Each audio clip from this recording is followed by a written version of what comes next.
Hello, my name's Adrian Richards. I'm the Surgical Director of Aurora Clinics, based here in the United Kingdom.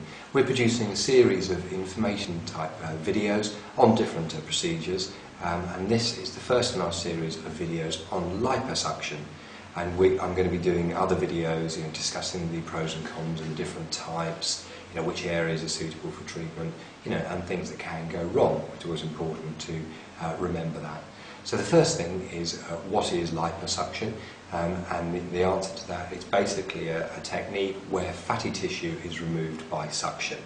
It was really first introduced back in the sort of 70s, 80s in France. Relatively simple idea, isn't it, really? But it was really the French that started the technique. And in those days, we used what was called dry liposuction, which is essentially that no fluid was put in. So large cannulas, that's large bore, that's wide suction cannulas were used. There was no fluid you injected first to dissolve the fat and reduce the bleeding. So this dry liposuction, it's dry because no fluid was used initially.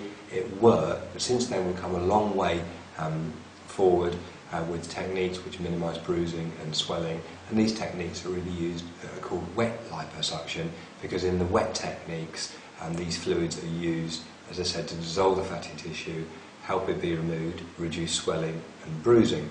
So in summary, liposuction is just really a technique used predominantly on the neck, jowls, male chest area, and in fact the female chest area. You can use liposuction for female breast reduction, tummy, hips, inner and outer thighs. So all of those areas are really well treated with liposuction, and in future videos I'm going to be talking about the different types of liposuction that can be used.